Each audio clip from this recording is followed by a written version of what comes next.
Good morning, dear students. Today we are going to start with our lesson South India and the Cholas.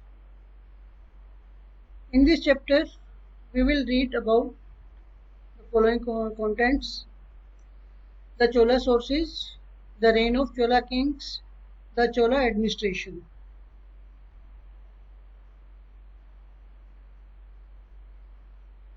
The Chola sources.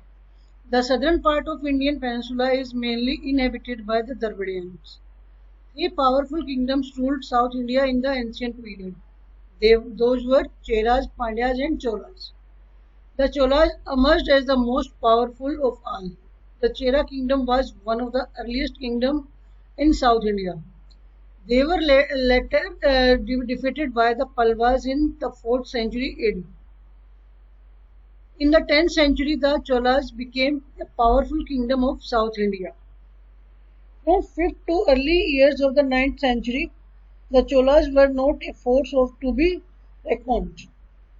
Early 5th century से लेकर 9th century के बीच तक चोलाज हैं कोई popular kingdom नहीं थे या powerful kingdom नहीं थे. उनकी ग्रेटनेस है चोलाज की 850 एडी के आसपास उभरी जब विजयला ने इस डायनेस्टी को एस्टेब्लिश किया. उसने अपना कैरियर है पलवा राजा के एक सबऑर्डिनेट कमांडर के रूप में किया था, लेकिन जल्दी ही उसने तंजावुर को मुटियार के चीफ थे जो उनसे उसको छीना, कैप्चर किया और उसको अपनी कैपिटल बनाया. बाद में उसका बेटा आदित्य वन 871 से 907 तक उसने पांड्याज की पावर को पूरी तरह से उसने क्रश किया और वो रूलर बना. जो आदित्य वन था वो लॉर्ड शिवा का पुजारी था, वर्शिप करता था, इसलिए उसने लॉर्ड शिवा के ऑनर में बहुत सारे टेम्पल्स बनाए. उसके बाद उसका बेटा प्रांतका वन 907 से 955 एडी तक उसने रूल किया और उसने अपने 48 इयर्स के रूल में, एक लंबे रूल में, उसने अपने एम्पायर को, चोला एम्पायर को एक्सप्लोर किया, एक्सपेंड किया, दूर दूर तक के एरिया तक उसको एक्सटेंड करके लेके आया. आसपास के एरियाज को उसने एनेक्स किया और अपने एम्पायर को उसने काफी दूर दूर तक बढ़ाया. Pandya, we have already seen that he annexed the kingdom of Pandya king राजासीमा. उसने राजासीमा का एम्पायर है वो छीना. राजासीमा के एम्पायर को छीनने के बाद राजासीमा है वो श्रीलंका चला गया. Then literary sources. There was a growth of classical Tamil literature during the Chola period. Kuttan, the court of poet Vikram Chola. Kolutanga II, Rajaraja II wrote about the Vikram Chola. Pulgilendi was the contemporary of the Kuttan, who wrote Nala Venba. Seclier composed the famous poem Periya Puranam during the reign of Kolutanga II. Kalingata Purani was a poem written by Jayan Kondar, the court poet of Kolutanga I. Literary sources के बारे में अगर हम बात करें तो चोला period था वो गोल्डन एज माना जाता है तमिल लिटरेचर के लिए. जयम कोंदार था, उसने एक जयम गोदन के नाम से भी जिसे जाना जाता है, उसने कोलंगटा पुरानी नाम से एक हिस्टोरिक एपिक लिखा. जैसे कि नॉर्थ में महाभारत को एक ग्रेट एपिक माना जाता है, जैसे वैसे ही साउथ में इसे ग्रेट एपिक माना जाता है, जो राजे महाराजाओं की रिचनेस के बारे में बताती है. राजाओं की जो ब्रेवरी की जो स्टोरीज है वो इसमें अवेलेबल है. इसके साथ साथ वहाँ की जो सोसाइटी थी, वहाँ के जो लोग थे, उनकी सोशल और इकोनॉमिक लाइफ कैसी थी उस टाइम के लोगों की, उस सब के बारे में इस बुक से हमें मालूम पड़ता है. Archaeological sources. We get information about the Chola period from various inscriptions. The inscriptions of Cholas are mainly in the form of copper plates, granite and stone and wall inscription. The copper plates inscription contain details such as the origin of Chola dynasty and the land grant made during the period. The copper plate inscription are important source because of the following reason. They shed light on the Chola administration. They are a record of the land endowment and the gift made to the Brahmin and the temples by the king. They tell us about the construction of the temple.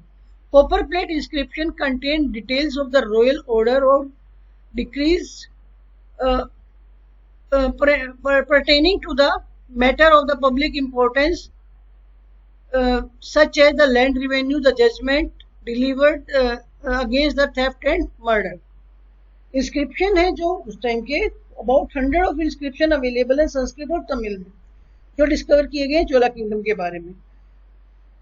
ये walls पे, pillars पे, copper plates पे available है, जो जिन्हें खराब नहीं किया गया, अभी तक एक अच्छी कंडीशन में अवेलेबल है. इसलिए ये हिस्टोरिकल एविडेंसेस के रूप में इन्हें हम यूज कर सकते हैं अबाउट चोला किंगडम.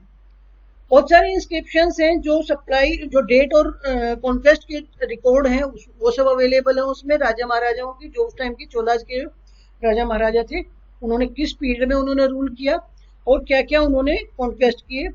फिर बृहदेश्वरा टेम्पल इंस्क्रिप्शन है जो मेजरमेंट देती है, जो गिफ्ट ऑफ जो लैंड गिफ्ट की गई थी टेम्पल के लिए उसके बारे में. उसके साथ साथ जो वेरियस ऑर्नामेंट, जो गहने जो जो देवी देवताओं ने वहां पर टेम्पल्स में पहने हुए, उनके बारे में अवेलेबल है. कितना गोल्ड का वेट था, कौन कौन से जेम्स उसमें लगे हुए हैं ज्वेलरी में. इसके साथ साथ किस पोजीशन में वो डाइटीज हैं, फिगर हैं, वो खड़े हैं. फ्यू कॉपर प्लेट्स हैं, उनमें इंस्क्रिप्शन, उनके जो इंस्क्रिप्शन के रूप में यूज की जा रही है वो म्यूजियम ऑफ लेडन नीदरलैंड में अभी तक प्रिजर्व करके रखा गया है, जो हमें मटेरियल प्रोवाइड करवाते हैं 10th सेंचुरी की चोला किंग्स के प्रांतका के बारे में. और उन्हें लेडन ग्रांट के नाम से जाना जाता है. टेम्पल को कितनी रोड, कितनी जो लैंड है वो ग्रांट की गई थी, वो सारा रिकॉर्ड उन इंस्क्रिप्शन में है. इंस्क्रिप्शंस हैं जो देवी देवताओं के बारे में, जो वहाँ पर कौन कौन से देवी देवताओं की फिगर वहाँ पर अवेलेबल है वो बताते हैं. फिर राजा की जो रिलीजियस पॉलिसी थी, कल्चरल सिस्टम जो था, वो सारी इंफॉर्मेशन इन इंस्क्रिप्शन से हमें मिलती है. 12th सेंचुरी के जो इंस्क्रिप्शन है वो cooperative relationship among different religious group, यानी कि जो राजा थे वो टॉलरेंट थे और बाकी के जो रिलीजियस ग्रुप थे उनके साथ भी उनके अच्छे रिलेशंस थे. बाकी रिलीजन्स को भी उतनी ही इंपॉर्टेंस दी जाती थी जितनी कि हिंदुइज्म को दी जाती थी. इंस्क्रिप्शंस हैं वो चोला एडमिनिस्ट्रेशन के बारे में हमें बताते हैं कि जो विलेज सिस्टम था, विलेज में एडमिनिस्ट्रेटिव सिस्टम था, जैसे आज के टाइम पे विलेज पंचायत है, ठीक उसी तरह से जो विलेज पंचायत थी या विलेज सिस्टम था, वो सारा का सारा इंफॉर्मेशन इन इंस्क्रिप्शन से हमें मिलती है. Then monuments. Monuments are mainly in the form of temples, sculptured halls and towns. These monuments depict the art and the architecture of the Cholas, their religious beliefs and socio-economic conditions. Some famous temples are Brihdeshwara, Gangaikonda, Cholapuram temples in Tanjavur and Korangatha temple in Tiruchinoppally. The Brihdeshwara temple, also known as Raja Rajeshwara temple, was built by Raja Raja I Chola in the 10th century AD. The temple had a great tower consisting of 13 stories rising to 180 feet, 190 feet, about 190 feet. The main shrine of the temple house is a large Shivlingam, which is cut off a monolith rock and is about 8.87 meter high.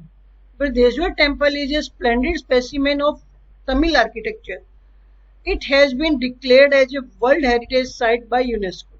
Brihadeshwara temple है, इसको UNESCO ने world heritage site में include किया है because इसके जो structure है उसकी वजह से. बहुत सुंदर टेम्पल है.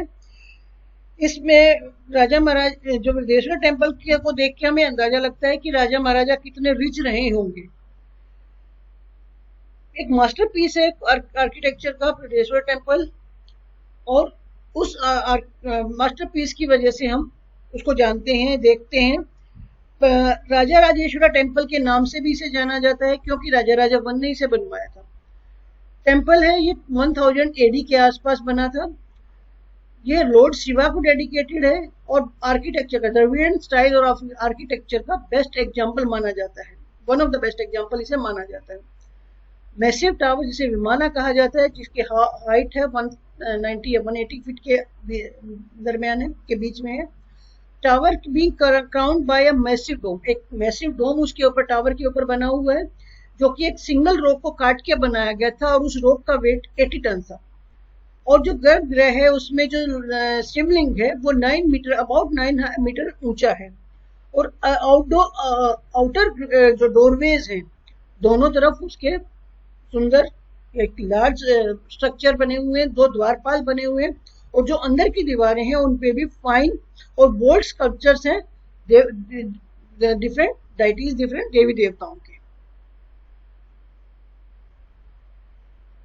Rain of Chola king one, the Chola rule was established by the Vijayala Chola in AD 846. He made Tanjavur as his capital. He was succeeded by his grandson Prantaka I. He annexed Madurai and defeated the Pandyas and the rulers of the Lanka. Rajaraja I was one of the greatest king of Chola dynasty. He attacked the Pandyas and the Cheras. He annexed the part of the territories of Mysore, Travancore and Kurg. Raja realized the importance of the sea trade in the economy of India and thus led a naval expedition and attacked Sri Lanka and Maldives. However, he could not control them. In the north, Raja conquered the northwest part of Ganga. The Chola became a great power under his rule. He built Raja Rajeshwara temple dedicated to Lord Shiva in Tanjavur. Rajendra Chola, the son of Raja, ruled from AD 1012 to 1044. He continued to expedite policies of his father. The Chola army under him defeat Mahipala, the king of Bengal. To celebrate the occasion, he adopted the title Gangaikonda and built a new capital, Gangaikonda Cholapuram. Raja I, तो उसने चेराज को हराया, उसने मदुरई को, पांड्याज को, मदुरई को अपने कब्जे में लिया। उसके बाद उसने अमर भुजंगा के एरिया को अपने कब्जे में लिया। उसके बाद उसने कलिंगा को अपने कब्जे में लिया, अपने उसका एम्पायर का पार्ट बनाया। फिर ईस्टर्न चालुक्यास हैं, वो जो फ्यूडल थे चोला किंगडम के, उनको मतलब उसने ईस्टर्न चालुक्यास को अपना फ्यूडल बनाया, उनसे वो टैक्स कलेक्ट करता था। राजा की जो आर्मी थी उसकी उन्होंने अपनी पावर को वेस्टर्न चालुक्यास के टेरिटरीज तक उसको फैलाया। उसके बाद उसने श्रीलंका के कुछ एरियाज को कैप्चर किया। फिर नदरन पार्ट तक वो आया। Toward the end of his rain he conquest Maldives तक के एरियाज तक उसने कैप्चर किया था, कर लिया था। Raja made himself the overlord of almost the whole of the present states of Tamil Nadu, state of Karnataka, and adjoining regions Sri Lanka and other islands. उसके Raja I इतना powerful उसने अपने आप को बनाया था कि आसपास के एरिया साउथ के तमिलनाडु कर्नाटका के साथ साथ वहाँ के आसपास के जो आइलैंड थे, बहुत सारे मालदीव माले वगैरह, उन सबको भी उसने अपने एम्पायर का हिस्सा बना लिया था। राजेंद्र I गंगाईकोंडा जिसे कहा गया, he led one of the famous campaign in Southeast Asia. Indian merchants were trading with various parts of Southeast Asia and southern China through the Strait of Malacca, which was under the control of Srivijaya, modern Indonesia. When the merchants of Srivijaya began to create problem for the Indian merchants, the latter appealed to Rajendra Chola for help. As a result, Rajendra Chola sent a huge army and defeated the king of Srivijaya. He built many beautiful temples in his new capital Gangaikonda Cholapuram. Rajadhiraj Chola was the last ruler of this dynasty. He died during the Battle of Koppam against the Chalukyas in AD 1052. After his death, Chola kingdom began to disintegrate. After the disintegration of the Chola kingdom, the independent kingdoms of the Pandyas, Cheras and Hoysala began to emerge. The Chola kingdom totally disintegrated after the Malik Kafur, a general Alauddin Khilji invaded the south. जब south में मलिक काफूर ने जो अलाउद्दीन खिलजी का एक general था, उसने जब south में अटैक करने शुरू किए तो इन्वेड करना शुरू किया। तो उसके बाद चोला किंगडम है वो काफी बुरी तरह से डिसइंटीग्रेट होने लगी थी। राजा वन का जो बेटा था राजेंद्र वन, उसने वो राजेंद्र वन ने उसका उत्तराधिकारी था, उसने अनेक्स किया, उसने अपने फादर का एम्पायर है उसको संभाला और उसने श्रीलंका को अपने अंडर में लिया। उसके बाद उसने पांड्याज और केरला के जो टेरिटरीज थे, इवन श्रीलंका के आइलैंड थे, उनको उसने अपने एम्पायर का रेगुलर पार्ट बनाया। अर्लियर ये जो एरियाज थे वो उसको सिर्फ टैक्स प्रोवाइड करवाते थे, उसका पार्ट नहीं थे, लेकिन राजेंद्र वन ने इसको अपना पार्ट बना लिया। उसकी आर्मी है उसके बाद नदर्न एरियाज की तरफ, गंगा वैली की तरफ आई और उन्होंने ओडिशा और ईस्टर्न बंगाल के कुछ एरियाज को अपने कब्जे में लिया। और इसको सेलिब्रेट करने के लिए, इस विक्ट्री को सेलिब्रेट करने के लिए उसने अपने आप को गंगाई कोंडा, गंगा के एरिया को कब्जा करने वाला गंगाई कोंडा का टाइटल दिया और उसने गंगाई कोंडा चोलापुरम के नाम से उसने अपनी कैपिटल बनाई। फिर 1025 में उसने शैलेंद्र जो राजा था उसकी टेरिटरी जावा और सुमात्रा को भी अपने अंडर में ले लिया। तो और एक काफी इंपॉर्टेंट राजा वो बना। उसके बाद राजेंद्र वन के बाद उसका बेटा राजा धीराज है वन, वो उसके बैटल ऑफ कोपम में उसकी डेथ हुई। उसके बाद राजा वन की डेथ के बाद नेक्स्ट जो बैटल किंग थी, उसको नेक्स्ट किंग है वो बैटल फील्ड में ही डिक्लेयर किया गया।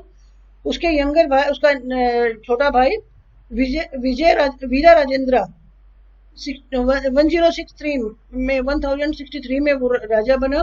फिर इस चोला एम्पायर में आपस में टोन को लेके झगड़े होने लगे और अल्टीमेटली ये एम्पायर है डिसइंटीग्रेट होता चला गया।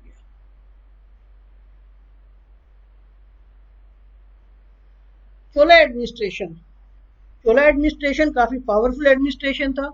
The Chola has highly organised system of administration. Central government जैसे आज के टाइम पे इंडिया में है, ऐसे ही सेंट्रल गवर्नमेंट है पूरे कंट्री को लुक आफ्टर करती थी। और उसके बाद फर्दर डिवीजन थी स्टेट का, प्रोविंशियल गवर्नमेंट या जिन्हें मंडलम कहा जाता था। फिर जैसे डिस्ट्रिक्ट लेवल पर है ऐसे ही तब भी जो पावर है उसको डिवाइड किया गया था।